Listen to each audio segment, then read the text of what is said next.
सोचिए, अगर मैं आपसे कहूँ कि जो कोल्ड ड्रिंक आप हर रोज पीते हैं वो धीरे धीरे शरीर को अंदर से खत्म कर रही है, तो क्या आप मानोगे यह? फिर आप उन लोगों की जैसे इग्नोर कर दोगे इसे, जो स्वाद के पीछे अपनी सेहत खो देता है। आज की वीडियो में हम जानेंगे कुछ ऐसे चीजें जो आपको बदल के रख देगा। Cold drink, soft drink, soda drink, ये सिर्फ एक ड्रिंक नहीं, ये एक डेली हैबिट बन चुका है। पार्टी हो, गर्मी हो या सिर्फ बोर्डेम्स, हर बार हम एक बोतल खोलते हैं बिना सोचे कि ये हमारे शरीर के अंदर में क्या करेगा, और इसे पी जाते हैं। जब आप एक कोल्ड ड्रिंक पीते हो तो आपके शरीर में शुगर एक्सप्लोजन होता है। एक बोतल में लगभग 8 से 10 चम्मच चीनी होता है। जब अब इमेजिन करो, अगर मैं आपको एक गिलास पानी दूं और उसमें 10 चम्मच चीनी डाल दूं, क्या आप उसे पी पाओगे? नहीं। लेकिन जब वही चीनी कोल्ड ड्रिंक में होता है तो आप उसे खुशी खुशी पी जाते हैं। बॉडी रिएक्शन करता है, ब्लड शुगर अचानक बढ़ता है, इंसुलिन स्पीक होता है, बॉडी फैट स्टोर करने जरूरी रहता है। कोल्ड ड्रिंक में फोस्फोरिक एसिड होता है। ये एसिड क्या करता है? टीथ इनेम को डिस्ट्रॉय करता है, दांत कमजोर और पीले हो जाते हैं। इमेजिन करो, अगर आप रोज थोड़ा थोड़ा एसिड अपने दांत पर डालो तो क्या होगा? यह कोल्ड ड्रिंक कर रही है stomach impact, accidentally digestive problems. Cold drink equal to calories plus zero nutritions. Calories आती है लेकिन बॉडी को कोई फायदा नहीं होता। ये एक्स्ट्रा कैलोरीज कहाँ जाता है? फैट बनकर बॉडी में जमा हो जाती है, खासकर बेल्टी फैट, और यही धीरे धीरे ऑब्स्टेटली बन जाता है। ड्रिंक सिर्फ ड्रिंक नहीं, ये डिजाइनेड एडिक्शंस है। Sugar plus caffeine equal to brain renewal system activity. जब आप पीते हो आपको अच्छा लगता है, लेकिन कुछ समय के बाद आपको फिर वही चाहिए जैसा लगता है। रिजल्ट में होता है कैरविंग, हैबिट, एडिक्शंस जैसे समस्या होने की ज़्यादा चांस रहता है। ड्रिंक आपको एनर्जी नहीं देता है, ये सिर्फ इल्यूजन देता है। पहले शुगर स्पाइक, फिर क्रेसिस, और तब होता है आपको थकान, फोकस करना लॉस हो जाता है, लेजीनेस होता है शरीर के अंदर। ड्रिंक बनते कैसे है? इसे बनाने के लिए सबसे पहले है प्रिवेंटिव्स, आर्टिकल्स, फ्लेवर्स, कलर्स, केमिकल, ये सब मिलकर आपको शरीर पर धीरे धीरे असर डालता है। और सबसे मेनली बात, इसमें शुगर की मात्रा बहुत ही ज़्यादा होता है। बच्चों पर इसका असर ज़्यादा खतरनाक होता है। ग्रोइंग इम्पैक्ट होता है, ब्रेन डेवलप स्लोली होता है, कंसंट्रेशन इशू हो जाता है। सबसे इम्पोर्टेंट पार्ट, कोल्ड ड्रिंक को छोड़े तो छोड़े कैसे? इसे के ठाम पे आप रिप्लेस कर सकते हैं lemon juice, coconut water, butter milk. ये सारे आपके शरीर के लिए हानिकारक नहीं बल्कि सुरक्षित होता है। इस एडिक्शन को धीरे धीरे बदल सकते हो। थोड़े थोड़े मात्रा में पीने से आपका एडिक्शन छूट सकता है।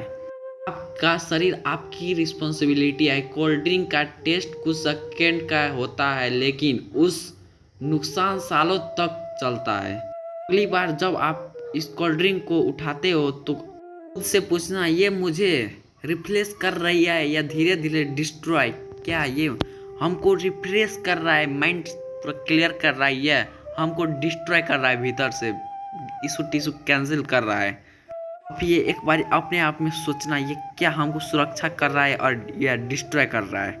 और एक और महत्वपूर्ण दूसरी टॉपिक जो कि है 2 मई 2026 जबलपुर का बरगी डैम। एक ऐसा दिन जो कुछ लोगों के लिए सिर्फ एक छुट्टी का दिन था, लेकिन एक परिवार के लिए जिंदगी का सबसे काला दिन बन गया।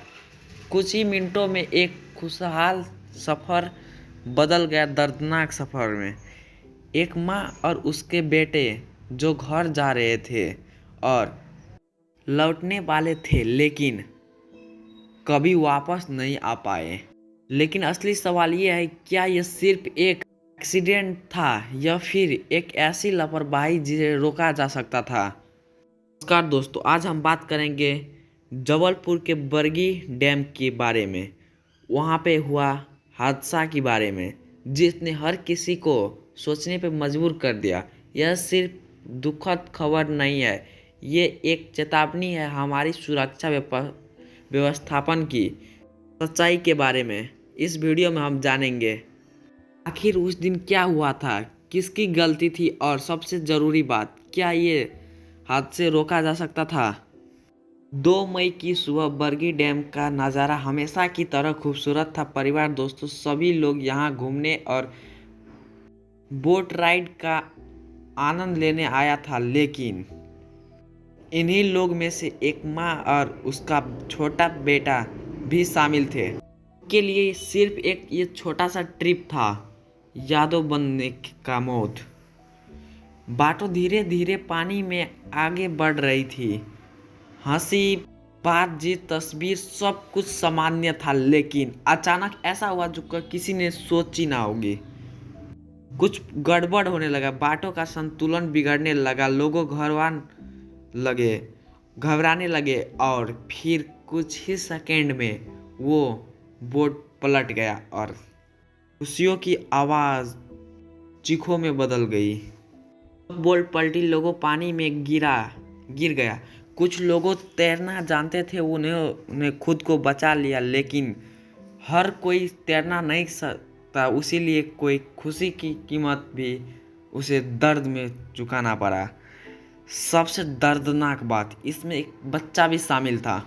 इन लोगों के पास लाइफ जैकेट ही नहीं थे, कहीं के थे तो कहीं के था ही नहीं। सोचिए, अगर आपको तैरना नहीं आता और अचानक आप गहरे पानी में गिर जाए, वो कुछ मिनटों कितने डरावना होगा। मदद के लिए लोगों को चिल्ला रहे थे, लेकिन वहाँ तुरंत कोई नहीं रोक, रेस्क्यू टीम में मौजूद नहीं थी। और इस अवतार तरफ में एक माँ और उसका बेटा हमेशा के लिए खो गए। अब सबसे बड़ा सवाल, ये हादसा हुआ क्यों? क्या बोट में ज़रूरत से ज़्यादा लोग बैठे थे? क्या लाइफ जैकेट नहीं दी गई थी? क्यों ऑपरेटर परिचित नहीं था? कई रिपोर्ट में सामने आया है कि ऐसे टूरिस्ट स्पॉट्स पर अक्सर नियमों का पालना सिर्फ कागज तक सीमित रहता है। जांच बस नाम की होती है और जब तरह हादसा होती है कोई गंभीरता से नहीं लेता। यानी ये सिर्फ एक हादसा नहीं था, ये एक सिस्टम फेल था। यह पहली बार नहीं है जब इस तरह का हादसा हुआ है। भारत में हर साल कई बोट दुर्घटना होता है जहां वजह लगभग वही होता है, लापरवाही और नियमों की अनदेखत करना। लोगों की जान सिर्फ एक टिकट की कीमत से भी सस्ती हो चुकी है और हर बार हादसे के बाद जांच शुरू होता है, कुछ दिनों तक खबर चलती है, फिर सब कुछ भूल दिया जाता है। और अब सवाल ये उठता है, जिम्मेदार कौन है? बोट ऑपरेटर, प्रशासन या हम खुद? सच यह है, जिम्मेदार कभी भी कोई नहीं होता। अगर नियमों का पालना खत्म से किया गया जाए तो दुर्घटना होगा, अच्छे से किया जाए, अगर हर यात्री को लाइफ जैकेट पहनना अनिवार्य हो, अगर नियमों का जांच हो, तो शायद ऐसे घटना रोका जा सकता है। जबलपुर का एक हादसा सिर्फ एक खबर नहीं है, बल्कि ये एक सबसे खतरनाक और एक ऐसा याद है जो हमेशा बार बार याद दिलाता रहेगा। लापरवाही की कीमत हमेशा बहुत भारी होता है। आज एक माँ और उसके बेटा हमारे बीच नहीं रहे, लेकिन सवाल अभी भी जिंदा है। क्या हम इस घटना से कुछ सीखे हैं कि फिर से हम भूल जाएंगे या अगली खबर का इंतज़ार करोगे हम सब मिलकर? अगर आप चाहते हैं कि ऐसा मदद पर हादसे के बाद सबसे पहले जो चीज़ होता है वो होता है आधिकारिक प्रक्रिया। प्रशासन की तरफ से बयान आया कि आम मामले मामले की जांच की गई तो और जिम्मेदार लोग पर कार्रवाई होगी। लेकिन दोस्तों, ये बयान हमें कितनी बार सुनने को। तो गाइस, अब आपसे मिलता हूँ किसी नेक्स्ट वीडियो में, तब तक के लिए बाय।